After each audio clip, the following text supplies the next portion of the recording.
अब झारखंड के सभी जिलों एवं शहरों में उपलब्ध। हेलो जोहार दोस्तों, स्वागत है आपके अपने YouTube channel JL Jharkhand lives में। दोस्तों आज है 12 फरवरी और हम लोग यहाँ पर आज 12 फरवरी के झारखंड के महत्वपूर्ण करंट अफेयर के क्वेश्चंस देखने वाले हैं।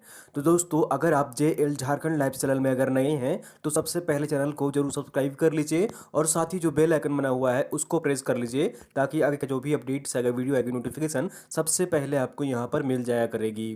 तो दोस्तों चैनल को जरूर सब्सक्राइब कर लीजिए और पीडीएफ के लिए आप हमारे टेलीग्राम ग्रुप ज्वाइन कर लीजिए। वीडियो के नीचे आपको डिस्क्रिप्शन में लिंक मिल जाएगी, आप वहां पर क्लिक कर हमारे टेलीग्राम ग्रुप ज्वाइन कर सकते हैं। डेली शाम के 7 बजे वहां पर पीडीएफ प्रोवाइड कर दी जाती है, तो पीडीएफ के लिए हमारा टेलीग्राम ग्रुप जरूर ज्वाइन कर लीजिए।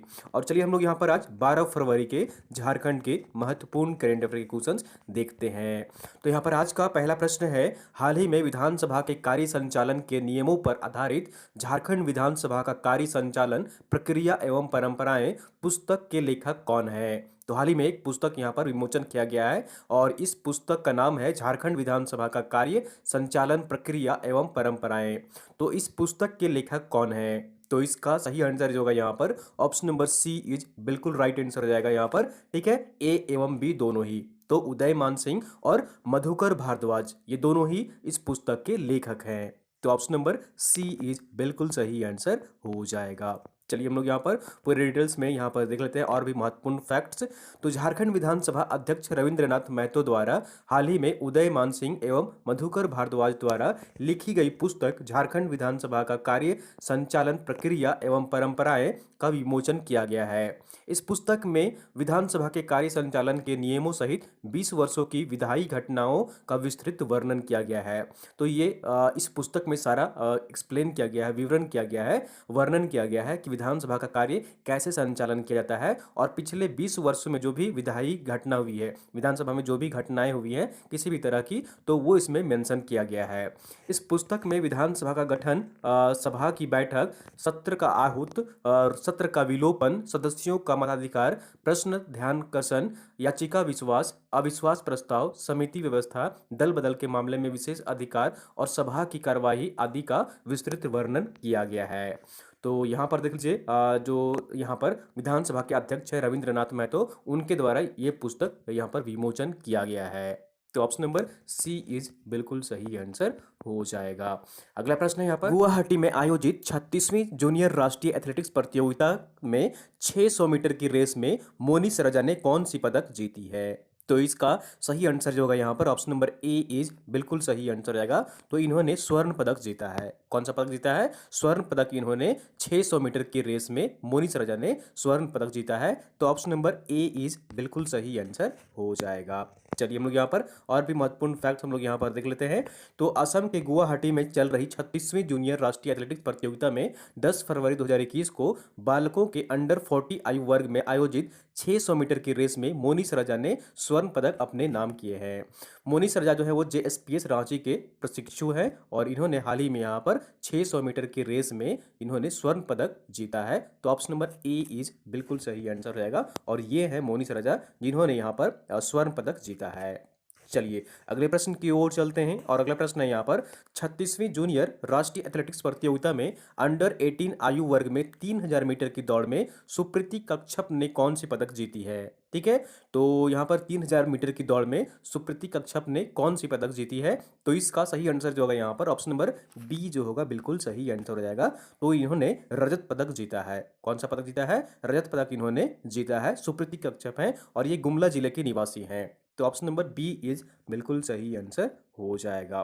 तो यहाँ पर देख लीजिए, आसाम के गुवाहाटी में आयोजित 36वें राष्ट्रीय एथलेटिक्स प्रतियोगिता में 10 फरवरी 2021 को अंडर 19 आयु वर्ग में 3000 मीटर की दौड़ में सुप्रीति कच्छप ने रजत पदक हासिल किया है। ठीक है, रजत पदक इन्होंने जीत हासिल की है। सुप्रीति कच्छप ने 10 मिनट और 55.04 सेकेंड में यह रेस जो है वो कंप्लीट किया है इन्होंने। और सुप्रीति कच्छप जो है वो झारखंड के गुमला जिले की निवासी है। ये भी याद रखिएगा, ये किस जिले की निवासी है? तो गुमला जिला की ये निवासी है। और ऑप्शन नंबर यहाँ पर जो होगा बी इज बिल्कुल सही आंसर हो जाएगा।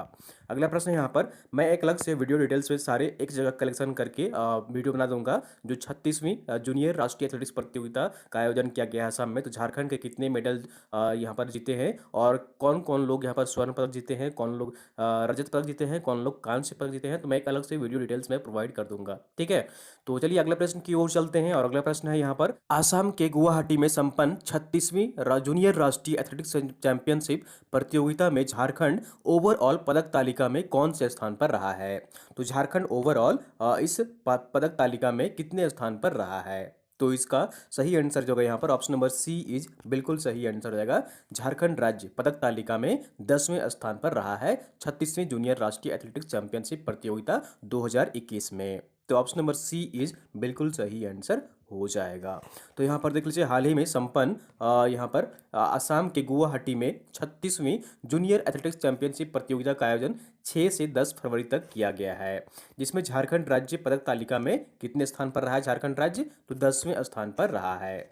झारखंड ने कुल जो है यहाँ पर देख लीजिए 5 स्वर्ण पदक जीते हैं, 3 रजत पदक जीते हैं यहाँ पर और 1 कांस्य पदक इन्होंने समेत कुल 9 पदक जीते हैं। तो झारखंड को 5 स्वर्ण पदक प्राप्त हुआ है, 3 रजत पदक यहाँ पर प्राप्त हुआ है और 1 कांस्य पदक प्राप्त हुआ है। कुल 9 पदक के साथ झारखंड 10वें स्थान पर रहा है। तालिका में हरियाणा राज्य पहले स्थान पर, दूसरे स्थान पर तमिलनाडु और तीसरे स्थान पर उत्तर प्रदेश राज्य रहा है। तो याद रखिएगा झारखंड 10वें स्थान पर रहा है इस प्रतियोगिता में। चलिए अगले प्रश्न की ओर चलते हैं। और अगला प्रश्न है यहाँ पर झारखंड के कितने जिले में पार्थेनियम घास के उपयोग से कंपोस्ट बनाने का कार्यक्रम बिरसा कृषि विश्वविद्यालय की ओर से चलाया जाएगा। तो एक कार्यक्रम चलाया जाएगा जिससे कि पार्थेनियम घास के उपयोग से कंपोस्ट बनाया जाएगा और लोगों को प्रशिक्षित किया जाएगा। तो ये जो कार्य किया जाएगा वो झारखंड के 16 जिलों में किया जाएगा। कितने जिलों में किया जाएगा, 16 जिलों में ये कार्य किया जाएगा। और ये जो यहाँ पर 16 जिले हैं वो डिटेल्स में हम लोग यहाँ पर देखेंगे और पार्थेनियम घास क्या होता है इसके बारे में भी हम लोग यहाँ पर समझेंगे कि ये घास आखिर क्या होता है और इसका कार्य क्या है। तो यहाँ पर समझ लीजिए कि पार्थेनियम घास के उपयोग से कंपोस्ट बनाने का कार्यक्रम जो है वो बिरसा कृषि विश्वविद्यालय द्वारा राज्य के 16 जिलों में यह कार्यक्रम चलाया जाएगा, लोगों को प्रशिक्षण दिया जाएगा। चलिए हम लोग यहाँ पर सारे महत्वपूर्ण फैक्ट्स और डिटेल्स यहाँ पर देख लेते हैं। तो बिरसा कृषि विश्वविद्यालय के शस्य विभाग की ओर से राष्ट्रीय कृषि विकास योजना के सौजन्य से रांची के 16 जिलों में पार्थेनियम घास के उपयोग से कंपोस्ट बनाने पर प्रशिक्षण व किसानों की सहभागिता से यहाँ पर कंपोस्ट बनाने के नियम जो है वो उत्पादक कार्यक्रम चलाया जाएगा। इसके तहत बोकारो, धनबाद, गिरिडीह, जामताड़ा, दुमका, पाकुड़, गोड्डा, साहिबगंज, चतरा, लातेहार, पलामू, गढ़वा, लोहरदगा, सिमडेगा, पूर्वी सिंहभूम एवं पश्चिमी सिंहभूम जिले में स्थित कृषि विज्ञान केंद्र के सहयोग से 2 दिवसीय कार्यक्रम का आयोजन किया जाएगा। इसकी शुरुआत दुमका कृषि विज्ञान केंद्र में हो गई है, की गई है। तो अब ये जो पार्थेनियम घास है वो क्या है इसके बारे में समझ लीजिए। ठीक है, आखिर इसकी यहाँ पर क्यों जरूरत पड़ी है। तो इसे जो आम भाषा में, लोकल भाषा में कहा जाता है गाजर घास या फिर चटक चांदनी घास कहा जाता है, लोकल भाषा में या फिर हिंदी में कहा जाता है। और इंग्लिश में अगर कहेंगे तो पार्थेनियम घास कहते हैं। तो गाजर घास या चटक चांदनी घास है जो बड़े आक्रामक तरीके से फैलती है। काफ़ी तेज़ी से ये घास जो है वो ज़मीन पर फैलाव होता है इसका। ठीक है, और यह 1 वर्षीय शाकीय पौधा है जो हर तरह के वातावरण में तेज़ी से उठ जाता है। इसे न गर्मी की चिंता होती है, न बरसात की, न ठंड की। ये जो है लगातार कंटिन्यूअस बढ़ता चला जाता है। इस घास का उपयोग अनेक प्रकार की कीटनाशक, जीवाणुनाशक और खरपतवारनाशक दवाइयों के निर्माण में किया जाता है। इसकी लुगदी से विभिन्न प्रकार के कागज तैयार किए जाते हैं। इसका उपयोग बायोगैस उत्पादन में भी गोबर के साथ मिलाकर किया जाता है। तो ये जो पार्थेनियम घास है इसका अलग अलग उपयोग किया जाता है और इसकी जो है यहाँ पर अब वो कंपोस्ट भी बनाई जाएगी। जैसा कि आप यहाँ पर देख पा रहे हैं, गोबर के साथ भी मिलाकर इसका उपयोग किया जाता है कंपोस्ट बनाने के लिए, बायोगैस के लिए। तो इसी घास को उपयोग करके कंपोस्ट बनाया जाएगा और ये जो कार्य किया जाएगा वो बिरसा कृषि विश्वविद्यालय द्वारा किया जाएगा।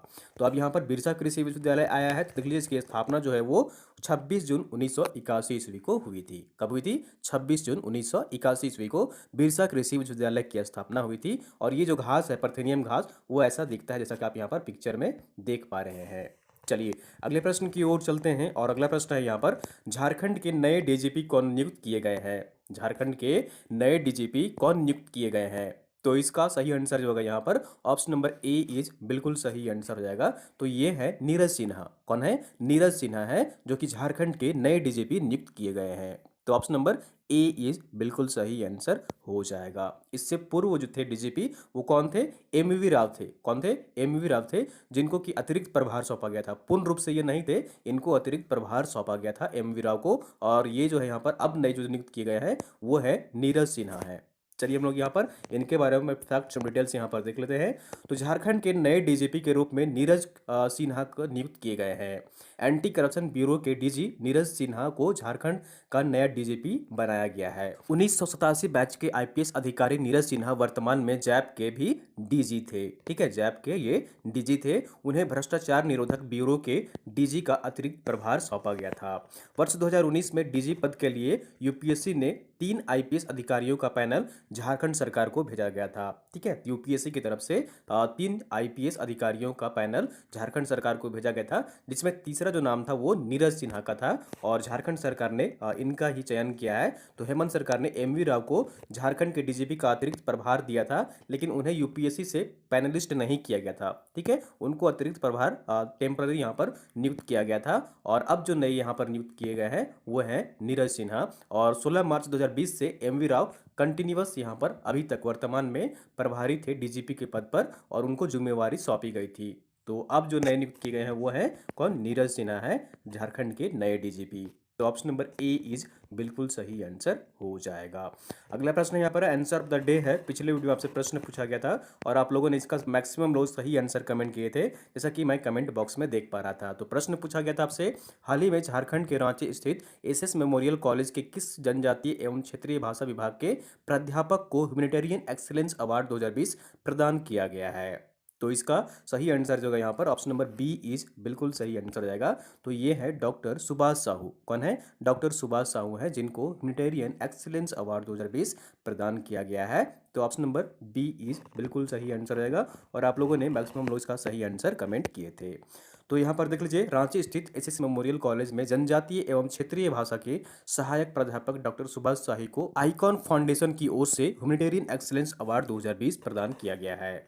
उन्हें यह पुरस्कार मानव अधिकार एवं समाज सेवा के क्षेत्र में बेहतर कार्य के लिए दिया गया है। तो ऑप्शन नंबर बी इज बिल्कुल सही आंसर हो जाएगा। और यहाँ पर आज का प्रश्न है, क्वेश्चन ऑफ द डे है यहाँ पर, इसका सही आंसर कमेंट करके आपको बताना है। और ये काफी महत्वपूर्ण प्रश्न है, एग्जाम में आने की संभावना इस प्रश्न की बहुत ज्यादा है, तो इसे याद रखिएगा और इसका सही आंसर कमेंट करने की कोशिश करिएगा। प्रश्न है, झारखंड की किस लेखिका एवं कवयित्री को तक्षशिला बाल साहित्य सृजन पीठ फेलोशिप अवार्ड 2020 से सम्मानित किया गया है? तो 4 ऑप्शन आपके यहाँ पर, मालविका शर्मा, जसिंता क्रिकेटा, होलिका मरांडी या फिर डॉक्टर रश्मि खरे। तो आपको कमेंट करके बताना है दोस्तों इसका सही आंसर क्या होगा। ठीक है, तो दोस्तों ये थी यहाँ पर आज की झारखंड की महत्वपूर्ण करंट अफेयर के क्वेश्चंस। उम्मीद करता हूँ आपको वीडियो पसंद आई हो, जरूर लाइक करिए। और दोस्तों जेपीएससी की ऑनलाइन लैब टेस्ट से आप यहाँ पर जुड़ सकते हैं। और शनिवार और रविवार को, ठीक है, शनिवार से लेकर रविवार के 10 बजे रात तक, ठीक है, शनिवार के सुबह 9:30 बजे से लेकर रविवार के रात के 10 बजे तक आप ऑनलाइन लाइव टेस्ट से जुड़ सकते हैं। कभी भी आप इस दौरान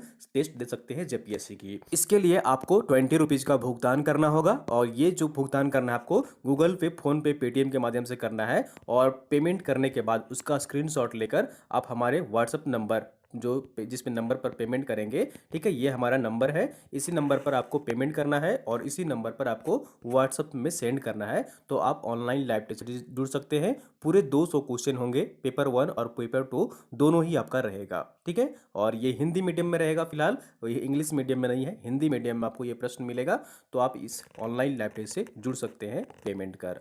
तो दोस्तों वीडियो को आप लोग अपने दोस्तों के साथ अधिक से अधिक शेयर कर दिया करिए, ताकि अन्य लोग भी यहाँ पर जुड़ सके और झारखंड के महत्वपूर्ण करंट अफेयर के क्वेश्चंस देख सकें। अब झारखंड के सभी जिलों एवं शहरों में उपलब्ध